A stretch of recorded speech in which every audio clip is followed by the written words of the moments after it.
Welcome to Live from Mars, your weekly pop music podcast where you'll get the latest and greatest in new music recommendations, what's happening in the music industry, and a deep dive into the best pop music topic of the week. My name is Alex. You may know me as Mars from TikTok, Instagram, YouTube, this podcast, hopefully.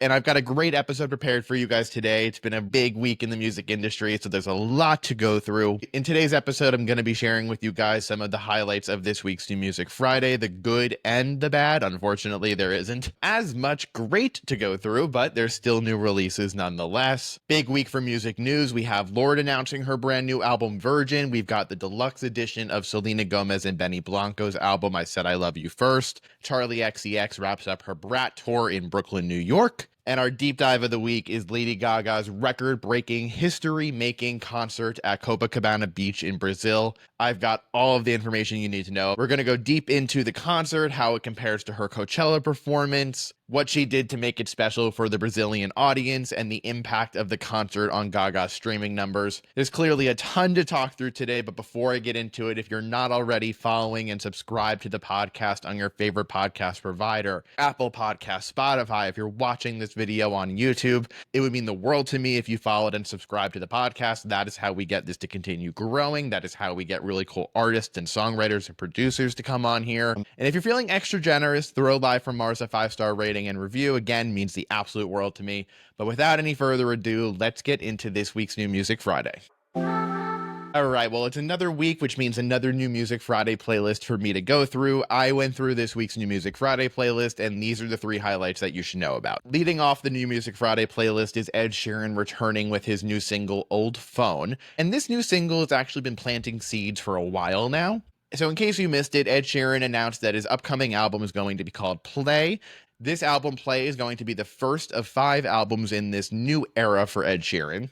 His last main 5 albums were under the Mathematics era. Those albums included Plus, Minus, Multiply, Divide, Equals, and now we're heading into what I like to call the Remote Control era, because it seems like these 5 albums are going to be called Play, Pause, Stop, Fast Forward, and Rewind. Nobody seems to love a concept as much as Ed Sheeran, so he's going with this new one. Play is coming out on September 12th, which he just announced, and we're going to talk a little bit more about the album rollout for that. The lead single off of Play is called Azizam. That came out last month, and it's still charting globally, but it's definitely not the runaway smash hit that a song like Shape of You or Castle on the Hill was for Ed back in 2017 with Divide. But around the timing of Azizam's release and the announcement of Play as the album title, there were little rumors going around that there's going to be another song on the album called Old Phone. I actually got to hear a little preview of the new Ed music when his team sent over this. Inside here is a very tiny little iPod shuffle. I've showed it before on a podcast episode, and I think I did a TikTok video about it too, but if you haven't already seen it, here it is if you're watching the video version. Really cool way to kind of get new music into the hands of fans. But Ed started posting about finding his old phone on his social channels, and he started a new Instagram account where he was posting a ton of old photos from his old phone. Think like 2012, 2013, 2014 Ed Sheeran. There are shots of him with One Direction and old photos of him and Taylor Swift, and it's very nostalgic. It's very much playing into the like vintage moment of old grainy iPhone aesthetics and digital cameras coming back and sending over the iPod shuffle. The song Old Phone is acoustic driven. It again feels like something Ed Sheeran would make. It's not necessarily giving me something brand new to fall in love with. However, his lyrics are touching. It is a sentimental moment for Ed, which are the ones that myself and many others tend to gravitate towards more than the more generic pop hits of his days. But I can't say with 100% confidence that this album is going to be another commercial success for Ed Sheeran, because the last few have not been. Equals, I think, came out in 2021 or 2022, and that album had a few hits here and there. Bad Habits, Shivers, those songs did well on radio and streaming. The album that followed that one up was Subtract, and that one was much sadder and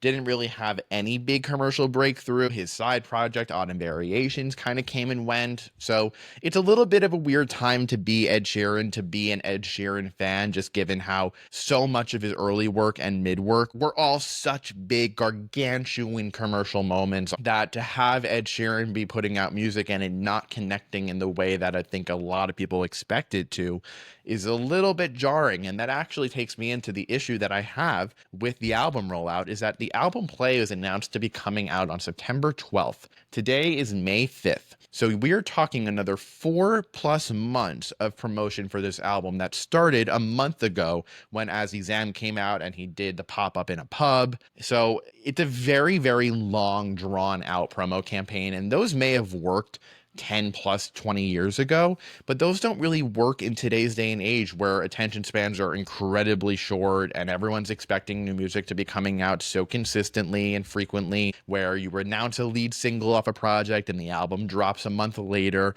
The actual promo cycle for music has gotten so much shorter. So I'm a little concerned that he's going to continue to lose some more momentum here, but if you want to give the song a listen, it's called Old Phone. Here's a quick snippet of it before we get into our next highlight. Conversations with my dead friends, messages from all my exes. I kinda think that this was best left. They're in the past where it belongs. All right, this next one is definitely not a Mars recommendation. It's more of just a, hey, this is here. So talking about artists who had a ton of commercial success a decade plus ago, Maroon 5 is back with a new single called Priceless featuring Lisa of Blackpink. Here is a quick snippet. Baby, you're priceless. I never had anything like this. I'm resting my head on your baskets. All I wanna do you. All I wanna do you about it. This isn't it. This is not it. Maroon 5 is one of those bands that started off so incredibly strong. Songs About Jane is one of my favorite albums of the 21st century. You know, the early Maroon 5 moments of Sunday Morning, She'll Be Loved, Won't Go Home Without You, Makes You Wonder, This Love. What else are like the older ones I'm forgetting? Harder to Breathe, Misery. These songs are classic songs in the 2000s decade that once Maroon 5 kind of pivoted and went towards a much more poppy direction, really around like 2010, 2011 with moves like Jagger, and then you got Payphone and Maps, Animals, Daylight, Sugar. Yeah, like a lot of these songs are more so generic pop music than retaining that soft rock qualities of Maroon 5's early work. Now, Maroon 5 took a little bit of a breather. Their last album kind of came and went with very little to no noise, and Adam Levine himself has had a little bit of controversy in the last few years about his relationship, his marriage, and what I am here for is to tell you that the new Maroon 5 song is bad. It upsets me to say that because all I desperately want, especially in a day and age where like Y2K nostalgia is at its seeming peak, we're hearing a bunch of today's artists return to sounds from the early 2000s. I'm talking Tate McRae, think about So Close to What, Sports Car, everything touching like Pussycat Dolls and Promiscuous and Buttons and all of that. That Maroon 5 had an opportunity here to return back to the sound that made Maroon 5 the household name that they are. And what did they do? They chose to go in the complete opposite direction. I listened to, I think, the first minute and a half of this song and had to turn it off because I was so disappointed by it, to the point that when the song first started and I heard Adam Levine's vocals come through, I almost didn't recognize them because it sounds nothing like Adam Levine. And the songwriting here is generic. It actually sounds like an AI made song. You know, that whole like AI song that came out before Tortured Poets dropped, where it's where people made AI songs about Fortnite and so happy that my Travi made it to the big game. Yeah, that whole thing. Yeah, those are better than this. So this is rough. And another trope that I'm really starting to not care for in pop music is attaching a K-pop artist to a US based artist's song as a feature, because K-pop is obviously massive. And there are so many songs over the last 5-10 years that when you attach a K-pop star or a K-pop group to the feature,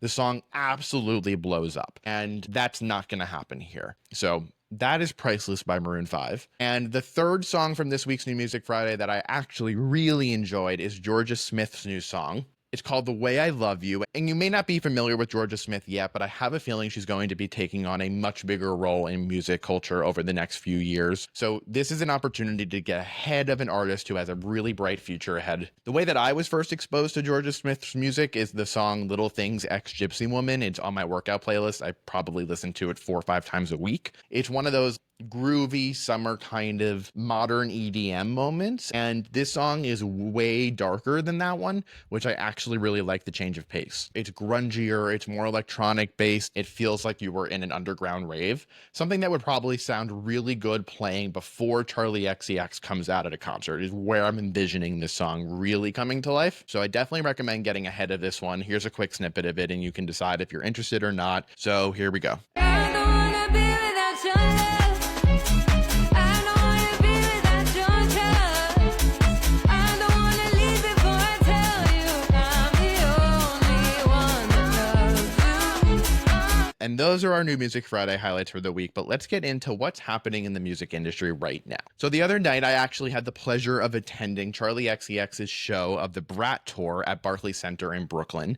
It was my very first time ever seeing Charli XCX. Actually, no, I saw Charli XCX open for the Reputation tour back in 2018. So it's not the first time that I ever saw Charli, but it's the first time that I've seen Charli throughout the Brat era, post-pandemic, really in this moment for Charli. And I've been really itching to see this show live after the Coachella performance. This show completely transformed Barclays Center into Charli's house. Like, the thing that I was most impressed by from her Coachella performance, which is essentially what she's been doing on the Brat tour this entire leg of the tour, is there's no frills. It's just Charli XCX on stage for an hour and a half, delivering the album of 2024 to the absolute best of her abilities, and it is captivating. This show is dynamic. This show is bursting with energy, and you really feel like you're part of something bigger being in the audience of a Brat tour show. Everybody who is there because they're so incredibly aligned with the vision of Brat, the aesthetic of Brat,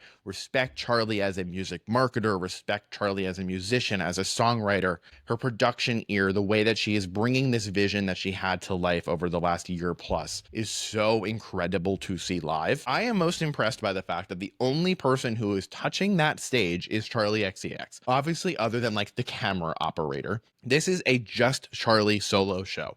There are no background dancers. There's no crazy like displays on the screens with really intense visuals and special effects and crazy costume changes and props. This is Charli on a stage killing it for an hour and a half straight.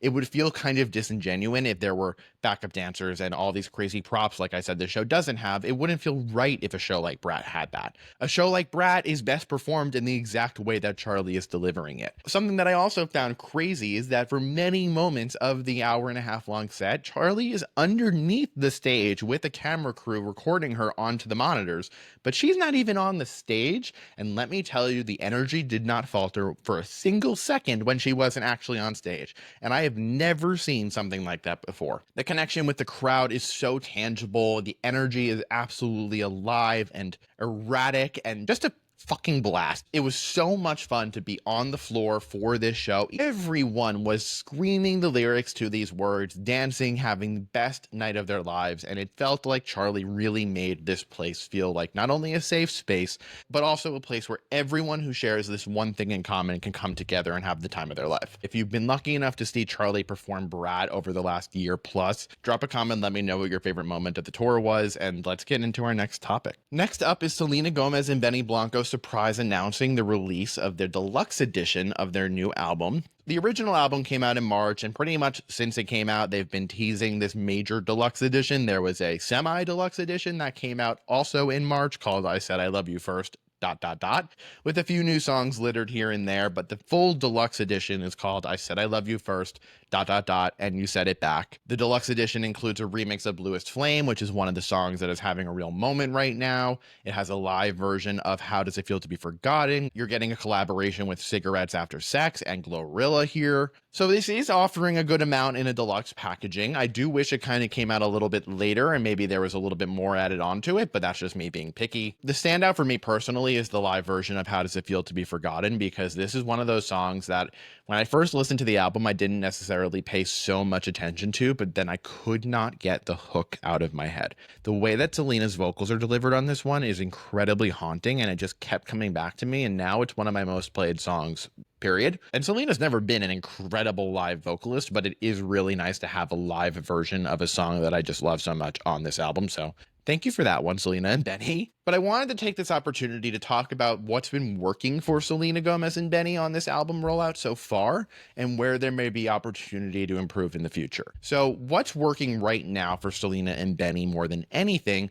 are the 3 songs of Ojos Triste, which I'm probably pronouncing wrong because I don't speak a lick of Spanish, so apologize there. Bluest Flame, which is co-written by Charli XCX, and then How Does It Feel to Be Forgotten. And a lot of the moments on I Said I Love You First that have been working really well commercially with streams and even radio play and just like cultural impact are songs that don't necessarily sound like Selena Gomez songs. I say that because Ojos Tristes features the Marias, which is one of the biggest breakthrough groups of 2025. They're having a ton of success over the last 12 months with their singles No One's Noticed, Back to Me, but Ojos Tristes features the Marias and is incredibly similar to a song that the Marias would have on their own projects. So Bluest Flame follows a very similar story. It's co-written by Charli XCX, and this is 100% a Charli XCX song that Selena Gomez is doing, but it works so well. Selena almost reminds me of an artist like Tate McRae or Addison Rae. They don't necessarily have the best voices in the world. They're not out here belting like an Adele or a Christina Aguilera or a Gaga.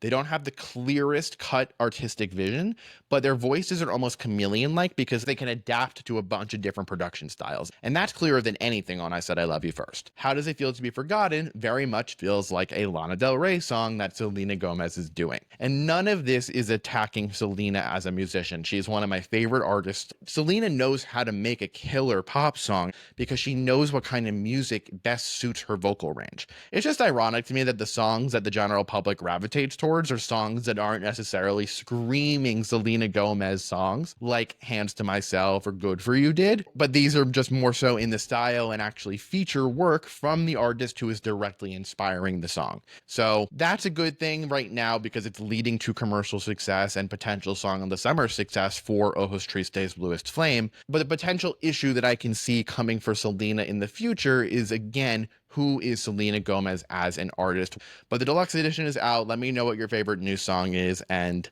let's move on. Another big announcement that came this past week was Lorde announcing her brand new 4th studio album called Virgin. Lorde released the lead single off the project called What Was That a few weeks back. It's doing very well on streaming. It has over 30 million streams on Spotify alone already. It's placed at #1 on Spotify's Today's Top Hits playlist, which is going to continue to generate traction for the song. The album cover is actually an X-ray of Lorde's lower half, I guess you could say. You can see details of her jeans from the belt buckle to the zipper to the buttons. It's blue, which fits into the album covers of Solar Power and Melodrama.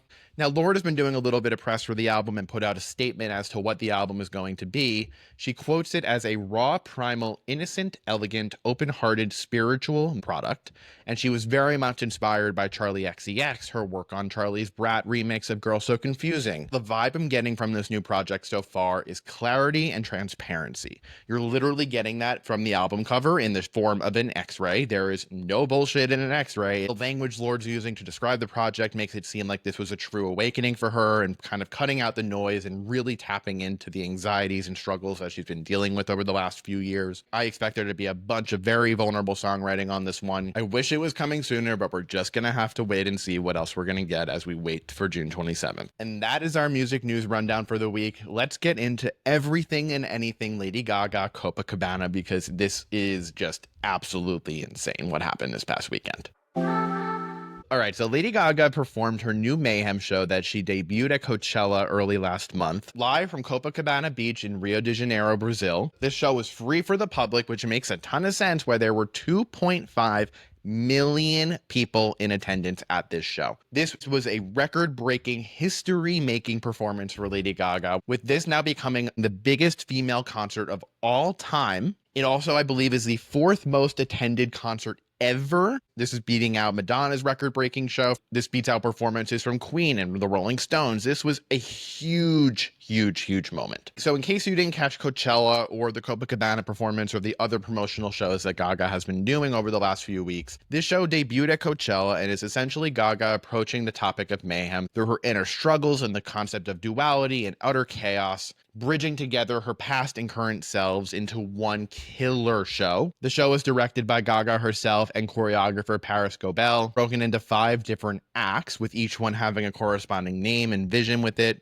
The show opens up with Gaga performing in this giant, I don't even know how many feet tall dress that has her singing Bloody Mary, which is crazy to think that in 2025, Lady Gaga is opening a show with 2.1 to 2.5 million people in attendance with Bloody fucking Mary, a song that was a deep cut on Born This Way from 2011 that never got really any attention until a bunch of fans of the Wednesday Addams show from Netflix a year or two ago started using Bloody Mary as the sound for Wednesday clip compilations, and the song went absolutely viral, which no one expected to happen. Now, the skirt of the dress ends up opening up to reveal a cage inside as Lady Gaga comes down from the top to perform Abracadabra, which is blended beautifully into Judas and then Shiza from 2011's Born This Way as well. Throughout the show, she's doing a ton of the new stuff from Mayhem, including my favorite song, Vanish Into You. She's doing Zombie Boy, Perfect Celebrity, Garden of Eden. There's so many incredible moments from Mayhem that are brought to life on stage that really do these songs justice. She's also tapping into the archive, pulling out performances of songs like Bad Romance, Poker Face, Alejandro, Paparazzi. This truly feels like a career encapsulating performance for Gaga, and showing the public that her new material seamlessly blends into her old, creating this just world of Gaga. And it's a world that I don't think I ever want to leave. Now, what was really cool about this Copacabana performance especially was the way that she was able to weave in homages to Brazilian culture into the performance. There were a bunch of new costumes that brought in the Brazilian flag colors. She changed up the lyrics to Abracadabra by throwing in Copacabana into it a bit. She's speaking in Portuguese at moments. She is also paying homage to the LGBTQ plus community in Brazil and her support and love for them. There was actually a planned terrorist attack for this performance to target the LGBTQ plus community in Rio. 2 people were already arrested. They were planning on bringing in teenagers and other people attending the show to bring in explosive materials and Molotov cocktails. Very, very scary stuff. Thank God the police were able to intervene before anything terrible happened. So it's just scary that like this stuff is still happening, that concerts are supposed to be a safe space for people who all share one thing, at least in life, in common, and that's the love for music. So it's always incredibly hurtful and just scary to think that these things have become potential attack sites. What's kind of concerning to me is that Gaga's team said on Sunday that they didn't know about these planned attacks beforehand, and they're obviously very happy nothing ended up happening. I mean, I remember when Taylor had to cancel shows of the Eras Tour because there were rumors of an attack and it just wasn't safe enough. So the fact that her team wasn't aware is a little alarming, but thank God nothing happened and everyone is safe. Back to the show itself, it was incredible to see Gaga continuing to gain confidence performing this show. It's insane to think about that because the very first performance of it being at Coachella is a near perfect show. And to see how she's really come into it with the confidence and the boldness that I love so much about Gaga, it shines so bright in this Copacabana performance. She is really feeling comfortable, and you can very much tell on her face, in her energy, in her delivery of ad-libs here and there, and the choreography is just so well executed. This is truly a show that if you can get tickets to see when Gaga brings it on the Mayhem Ball, highly encourage you to do so because she is truly a living legend. She is one of the best live performers we have today. And I said in a recent TikTok that 2025 is seemingly Lady Gaga's year, the way that 2024 was the year of Sabrina Carpenter, Charli XCX, Chappell Roan. 2025 has been a weird year in music because everything came out in 2024. That Gaga is really owning 2025. She's definitely a front runner for album of the year at the Grammys in 2026. Abracadabra is one of the best performing songs of the year so far, and you're seeing a ton of success post Copacabana on streaming charts for Gaga's entire discography. Gaga currently holds 19 of the top 25 spots on Brazil's Apple Music, with Abracadabra at number 1. But what's more cool to me about this is that number 2 goes to Vanish Into You, which is my favorite song on Mayhem. And I felt weird saying that at first when the album dropped because a lot of people were not really paying attention to Vanish Into You. But this song to me is by far my favorite song on this project because it combines everything that I love so much about both Gaga and what she tackles on Mayhem. The songwriting everything is beautiful. Some of the guitar work is very reminiscent of David Bowie that you're also hearing on Killa and Zombie Boy. Vanish Into You feels like a welcome home moment for Gaga. I hope that this song breaks through, and from this performance of her show, from the live performances we're going to get from the Mayhem Ball, that this song will become the song of this era for Lady Gaga. Any song is going to have a really tough time overcoming Abracadabra in terms of just popularity and impact from when that song dropped, but if there's a song that I think deserves that spotlight, it's Vanish Into You. Over on the global Spotify charts, Die With a Smile with Bruno Mars continues to sit at number 1 with over 5 million streams daily, which is crazy. Following that, you get Abracadabra at number 9 with just shy of 3 million streams daily. I'm looking at Lady Gaga's Spotify reporting. There's so many songs that reached new peaks yesterday. Paparazzi had its biggest streaming day ever with almost 1 million streams on Sunday. Poker Face had its biggest streaming day ever. Just Dance, Judas, Born This Way, Shiza, Bad Romance, Perfect Illusion, Joanne, the Fame album, the Fame Monster album. It's like insane the lift that Gaga is getting from these performances. It's reminding me of the impact of the Eras Tour on Taylor Swift's catalog. It's like Lady Gaga deserves to be in that upper pantheon of live performers. The way that we look at Beyonce and her impact as a live performer and a musician. The way that we look at Taylor Swift as her impact as a live performer and a musician with the Eras Tour and bringing the conversation of an artist owning their work to the forefront. Beyonce and Taylor are always kind of looked at as the top 2 dogs in the music industry, but why isn't Lady Gaga considered to be up there with them? That is my question for you. And hopefully with 2025, Gaga will officially enter that upper pantheon because she very much deserves it in my eyes. But if you had a chance to watch the Copacabana performance, if you had a chance to see anything on social media, let me know what your thoughts are on it. And that is our show for the week. I appreciate you guys being patient with me. Yesterday, I got stuck in the airport for like 4+ hours. My flight was delayed until late last night, so I wasn't able to get this episode up for yesterday, but you're hearing it now live. Hopefully you guys enjoyed it. If you have any feedback from me, as always, reach out to @VinylByMars on Instagram. Shoot me an email. My email is in my bio. And again, if you are not already following on TikTok, Instagram, YouTube, subscribe. If you're not yet following the podcast on Apple Podcasts and Spotify, I'd really appreciate it if you did that. That is, again, how we get this to grow even bigger. Your support has always meant the absolute world to me. Next week's episode of Live from Mars, as always, will feature New Music Friday reveals, music industry news. But next week's episode is actually going to have a special guest that you may recognize from TikTok or Instagram. We're going to play a little game that you guys actually already helped do the work for. And I will leave you all with that. Thank you again for listening. I hope you enjoyed this week's episode. And as always, see you next week. Bye.